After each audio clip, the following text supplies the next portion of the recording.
The point of the project was to get our students to think outside of the box, to really try to understand how to take an idea, a concept, and translate it into a visual expression that makes sense to not only them but to other people.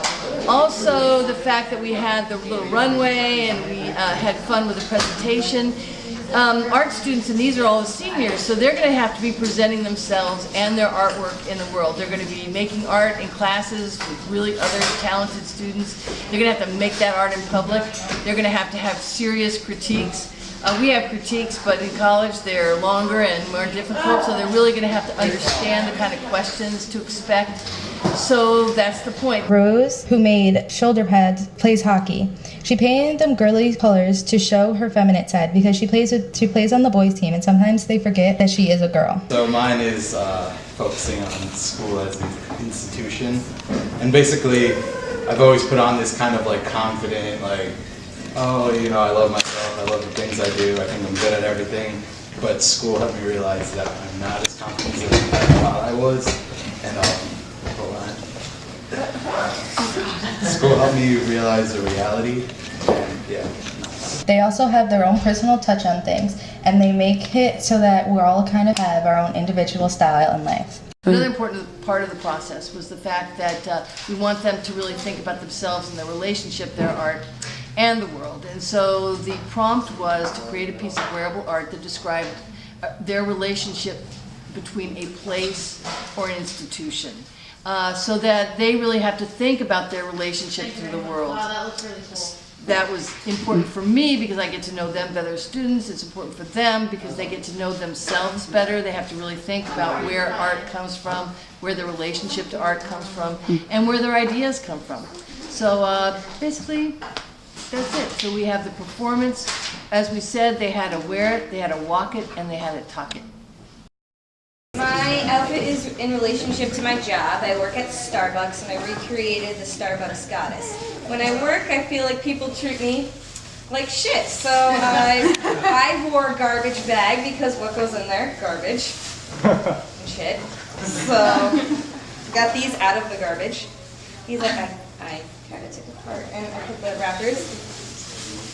And that's it. Oh, and this is just self-explanatory.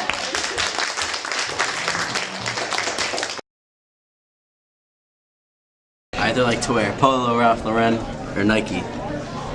Me too. Usually jeans, sometimes a blue jacket, maybe a t-shirt once in a while. Usually sneakers because it's comfortable. I don't like high heels. And we like Nike shoes too. We have the same shoes on. They're pretty cool.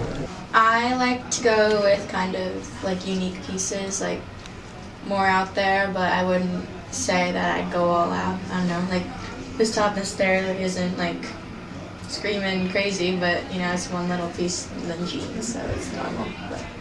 But basically, I just hop out of bed, throw on whatever is in my clean pile of clothes that my mom does my laundry, and then she like folds them and puts them in a pile in my room, and I just put on whatever's there.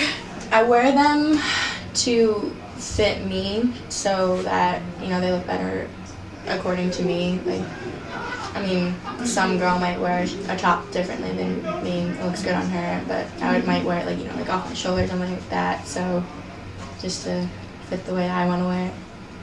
Personal designers also get their designs from people's suggestions or even maybe something that people say. They get their... I started sewing drawings I was doing printed on note cards and baby clothes and things, and I really enjoyed it, and I really love working for myself and having full creativity.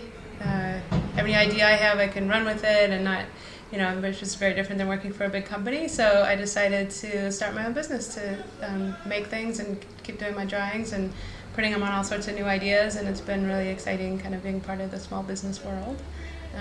So yeah, I guess just the ability to be independent and creative with my work. Abstract, playful, black and white. I don't know. I do that. They're doodles. Like I just doodle. Like I don't like try to make any big thing. So I always just describe them as doodles. You know, kind of black and white, quirky doodles that are. I do a lot of animals and I don't really have a short answer for that one. I don't really get my ideas from anywhere. It's very random to me. Like I usually, if I always have done them when I'm kind of distracted, like in my brain, like if I'm listening to something like a lecture, you know, always in school when I was listening, and if I don't think too hard about it, then I just start drawing and something kind of comes out of it. But I do also, I tend to draw a lot of animals. I'm not really sure why. It's very unconscious, I guess, like just kind of the kind of thing I like doing. Somebody told me they thought I was a cave person in my past life, so I have like all these desires to draw animals.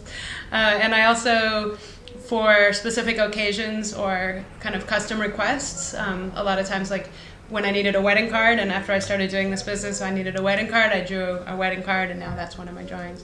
Not so much for the printing on clothes, but like for example, somebody said, oh, I love turtles, so then I did a turtle. That's a printing now.